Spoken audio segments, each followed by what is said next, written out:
Hello,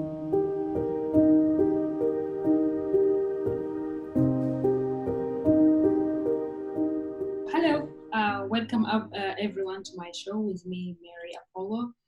It's a series that I bring women who are inspired leaders in the community and who have done achievement and good work to the society. Youth are the focal point for changing any society. One of those are the spiritual leaders who inspires others and help people to transform their life and the society. Today I have with me Amina Mimi Mallewa. Welcome, Amina. Follow. Thank you. Thank you. It's an honor to be in the show. I'm actually excited, nervous, but I'm excited. So it's just normal, it's going to be a normal conversation, and we're going to help the people. Right. First, the question that everyone is asking: why are you doing this? Why are you coaching and inspiring young people? I believe I am doing this not just for myself, but also to glorify God. Because in everything I do, I believe in glorifying God. And also, even before I was born, when I was in my mother's womb, my mother actually prayed for me that I would come out giving praise to God and that I would serve Him. So her words have stuck with me ever since. I have been a musician for years now. I'm a gospel inspirational singer and also a life coach um, and youth leader, you name it. So I do these things because of passion to empower people because I was in dark places before in my life where I wish somebody was there to empower me. So I wanted to be that voice for those without voice to be encouraged. Yes, so you are living in the United States. Mm-hmm. And how this experience have been for you away from home? You start encouraging yourself, and then from there you start coaching young people to help them change their life. Are you saying as of I came to United States or now? Uh, when you are living in the United States, I say, how is it feel? How did it feel for you, far away from home, and you are trying to do the work that you are doing to inspire Oh, young? okay. So currently I am in Uganda, Africa. I came here for two reasons. To marry my husband now, and also they lost his mother not too long ago, so I'm here to also comfort them and so forth. And I haven't been in Africa for 15 years or so, especially visiting villages. I never experienced village life. I was born in the city, and also traveled for to Egypt in the United States. So I haven't really experienced the true African life, I think. So far, right now, I'm taking this time of quarantine to really take in the African culture and try to um, understand myself. And that's how I inspire others when I understand things myself and then I encourage people to also experience it. So I'm here experiencing Africa. It's very beautiful. It's very nice. I come to learn there's so many things as a woman I did not know, and I feel a privilege to live in the United States. And but it's so good to be back and just experience the roots. Um, Being able to still try to motivate people during this time is difficult just due to environment difference and of internet data so forth. But as long as um, I have data, it's simple. Today I recorded one of my videos from my coaching channel. Mm. You have to edit it and then upload it. It takes a long time to just upload 10 minutes, 20 minutes video. But I am always motivated that if one person can hear this video and change their life, it's worth it. So at this time, I'm not getting paid on what I do, but as long as I see that people are being changed, that's a And how is it feel like being in Africa or in the village right now? How is it helping you growing up spiritually and inspire you? definitely spiritually, I believe I always tell people, if you really wanted to see God in the physical, come to Africa. God is everywhere. From the moment you wake up, even before you wake up, if a mosquito did not bite you and you don't have malaria, that's God protecting you. And then waking up, going outside, sometimes there's people who rob people. If you don't get robbed, stuff like that, that's good. And also just visiting the village and just seeing simple life and nature and just hearing birds, people waking up by, chickens crying in the morning and birds singing. It's just beautiful. It just helps you understand why God created these things because it's very good for your mental health to just be in nature. And also one of the things that I experience here in Africa is that in the village, a lot of people don't have smartphones. So you're forced to actually conversate with each other. People sit in a tree for hours, just looking at each other, and you have to have something to talk about. I'm used to just being on my phone all the time.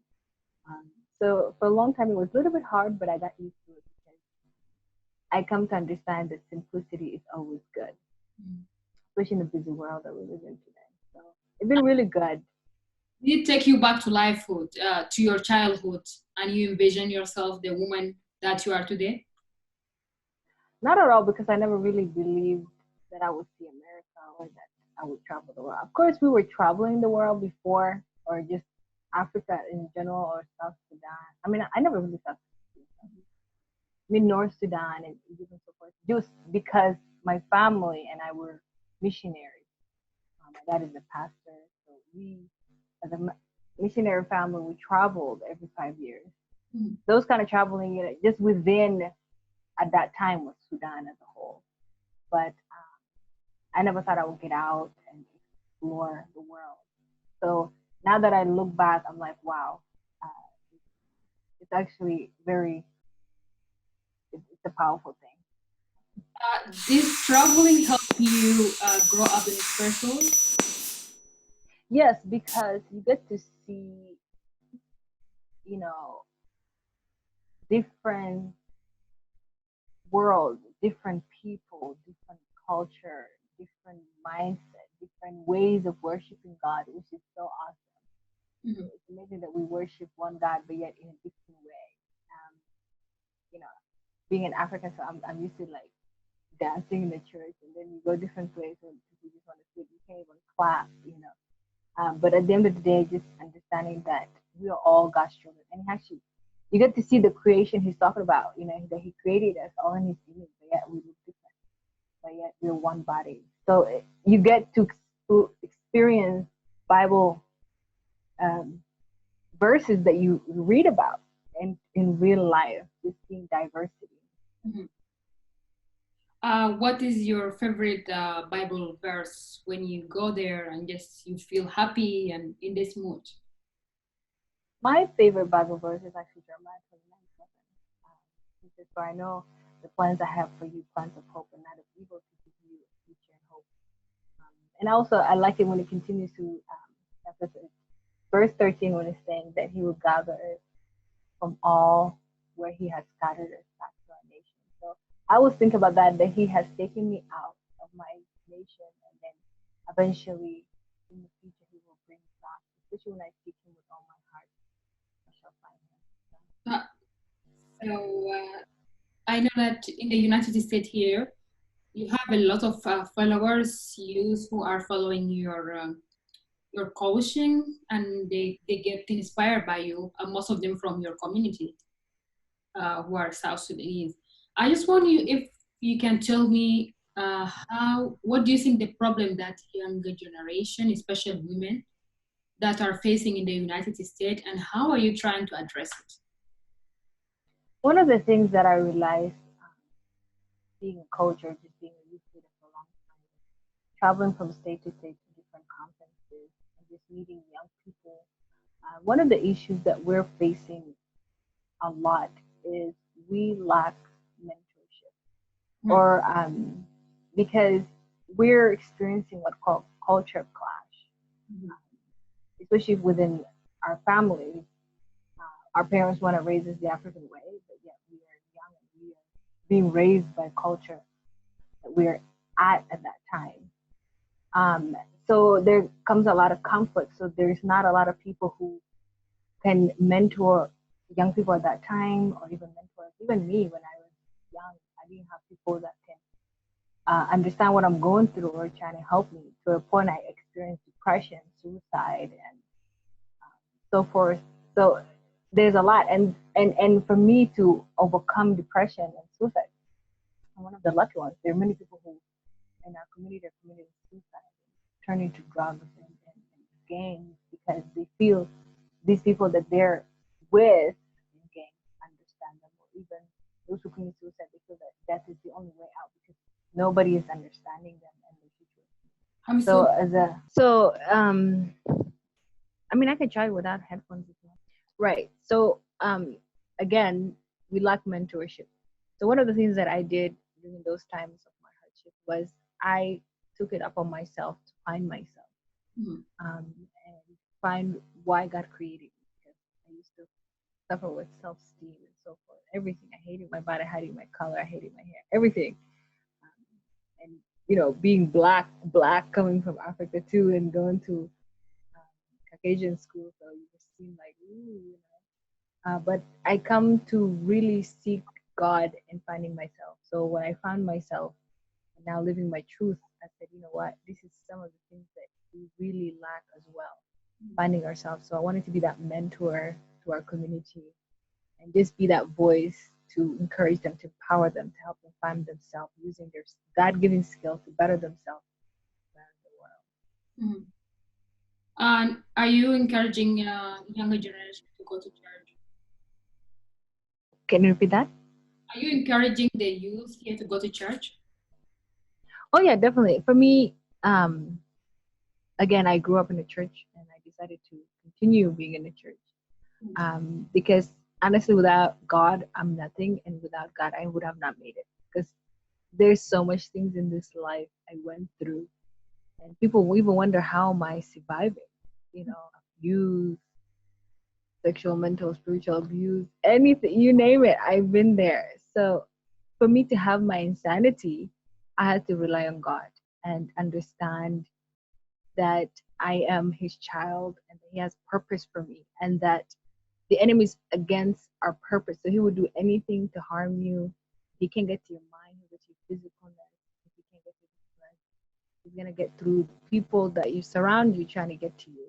So I try to identify the enemy as he's doing its job, and then locate it, and then say, you know what, the enemy is doing this. Let me not get too emotional about it. Though I am emotional, but I try to set aside my emotions and really deal with the problem at the given time. And how was your relation with the cultural integration with other racial groups or nationalities here? As a South Sudanese national, Yeah, as a South Sudanese, as a young woman, like she immigrated and came here. How is this cultural clashes help her to grow this spiritually? for me, I grew up when we came. We landed in Indiana, so and there were barely South Sudanese. There was at least 5 families in total. So we were mostly in the American culture so much. But for me, I am a person who's very adaptive to cultures, and I love cultures. Um, Most of my friends were Hispanics, and I just loved them because I felt that our culture was so similar in so many ways. And also the Americans, just understanding how America is. That was I'm a very adventurous person. You take me anywhere, I can fit in. So I never really had an issue of fitting in, Mhm. even though there were some obstacles, but I always overcame them. And how would you advise a younger person coming to experience the same situation or moving to the new situation? What advice will you give them? I always say be flexible and be open minded. Be very translucent, um, because when you go a place, always try to find the positive in everything that you're going through, and also have a goal. If you don't have a goal, it's going to be very difficult. But if you have a goal that I'm going to this place to get this comfort, so even during the obstacles, you will still remind yourself of the goal and you're still going to accomplish it. So have a goal, we can overcome anything. Mhm. So part of the work that you are doing a lot of humanitarian work and activism work under the ground. So and Yes. you have in all feedback, a positive feedback from the community, and I know that a lot of people are reaching out to you to help them to fundraise, to advise them about how they can improve their work. So what drive you to that side? What drives me is um, just the love God has really put in my heart for humanity. And Mhm. when I speak to my husband yesterday about it, I said, God has given me a heart to love other children as my own. Like I can really love another person's child as my own.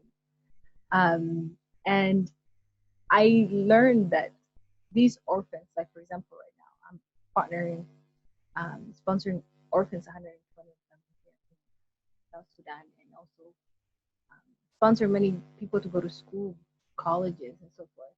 What I come to learn is that these people, these orphans, are our children because they don't have parents. So when we God opens door for us, I always say that we're like the Moses. You know, God brought us out of Africa to better ourselves so we can better their lives. So they're looking up to us. So what drives me is the fact that God has chosen me as one of His chosen to go out and better myself, to come and better His people. And then also, just I'm sharing the same love that God has put in my life, um, to share it with them, to let them know that God has not forsaken them. And it's even better when the love comes from somebody from their own. And I want them to understand that your own can also help you. You don't also always have to have other people the one helping you. You know, we're used to organizations done by the Westerners. Mhm. Barely you see Sudanese come and help the Sudanese. So I wanted to break that um, barrier and really impact the world. And I feel good too, you know, I feel good. I feel I'm living my purpose. And I feel God that when I find my purpose, you know, I will live it before I die. So I'm living it right now, impacting the world. You see yourself in the future working in this field? Yes, and forever. You know, I'm a singer, gospel singer. So I will sing and encourage people. Um, I'm now a life coach and hoping to get my master's eventually in the psychology world, just to really empower the human mind. So no matter what I do, it's always about empowering, and allowing them to use their skill to glorify God and help the world. So no matter what I do, I breathe humanity. I wake up humanity. So Yeah, and you are also an inspiring musician. You play piano and guitar, I see. Uh, I play piano, I play guitar, I play the drums. I used to play tenor saxophone. I used to play the violin. okay, describe for me a day that you wake up from the morning, how it feel like, and when to play music. My music usually comes by inspiration, or it will come to me in a dream, or if I hear a beat and then I hear what the beat is trying to say in words, and I just write them. But when I wake up in the morning, usually I pray. I give thanks for prayer to God that I'm awake, and then it depends on what I write in my notes that I want to do. But so my routine changed now that I'm in Africa. In America, it's totally different. In Africa, I have to think about what I'm going to feed my husband. In America, it's totally different. I'm just like, I have a list of what I'm going to do and then get up and do it. But here, I have to also think, oh, I have a husband. I have to feed them. I have to clean Uh, the house, stuff like that. And then think about the world after. Because I believe um, ministry or humanity starts with my home. So I can't go and teach the world one thing and then I'm treating my husband different. I have to give him first and then give the world. and you feel happy with that? Are you happy with that? Oh yeah, because again, you know, I can't tell the world one thing and I'm doing one thing and experience. Again, I get inspired by what I actually do and experience. So if I don't experience it, I can So yeah, I know that you had just get married. Like there is a younger generation, woman in your age that I met here, and they have different experience of integrating with people from their society or marriage from outside. It's just difficult for them to get through it. Or what advice will you give them? I actually asked my husband this question, and he said, if you're ready for marriage, don't wait. Hmm. But if you're not ready, be ready. Or something like that. Uh-huh. But for me, again, I read this quote today. It says, if you're not ready for marriage, you're not ready for dating. So, marriage is, you have to be ready for it mentally, spiritually, because marriage is not just saying, oh, I got married. It's sacrifice, it's commitment. When you get mad at each other, you can't run away, you can't break up. You guys have to face each other and actually talk about it. Hmm. And then marriage, actually, marriage does, it brings all the negative side of you out that Hmm. you didn't know it was there before. So if you are a nagging person, you come to realize, oh man, I'm not alive. I'm not alive. Oh man. So never say, let's get married and we change that. Whatever you're not gonna change outside. Hmm. But I would say do it. The younger you are, the better, because you guys can still enjoy your crazy side of yourselves before children come. And when the children comes, you guys can still look young. You Okay, that's great. Mhm. Yeah, and then some of the skills that you are doing, I think you have a lot of skill, cooking, music, and all. So it will be great if you can share your social media or how people can follow you and find you. Yes, so if you are wanting to follow my life coaching on YouTube, it's called Coach Mallewa. Last name is spelled Millewa. And if you want to follow my music side of the world, is Amna Mami Mallewa, which his first name is Amna, middle name is Mami, and then again last name is Millewa. Snapchat is Amna Mallewa. Okay. Instagram Amna Mami Mallewa. Yeah, I think that's Also in Facebook, what's right? up. You Yes, prof- I'm in Facebook. Yep, Facebook. And oh, also, for those who are single and looking to mingle, I have also dating show thing on Facebook. They can you also have dating show. call the Okay. dating. Look it up and I'll give you. Okay, that would be great actually. It was nice talking to you. The Thank conversation you so much. was so good. I think we may have another one to do, but I wanted to give you a chance to say a last word for the younger generation out there, the younger women who are inspired by you. They see you every day. They want to be like Amina. I always say, find yourself. If you find yourself, everything will come into place. Find your purpose little before you die, and continue inspiring the world with what you find, and give back. And the world will give you back as well. And thank you, Mary, for this opportunity. It's very awesome. I love what you do, and I'm here to support you as well. So Oh, thank we you. can support each other. Yeah, thank you a lot. I think we will be doing a lot of work together. And Oh yeah, definitely. We look forward. so thank you everyone for following us. My name is Mary Apollo. I'm doing this series to inspire young girls and bring all the women who are doing a lot of work outside there for younger generation and women. Today I was hosted by Amina Mimi Mallewa. She's a life coaching and spiritual. She's a music leader. Please follow her page and let us talk. See you next time. Bye.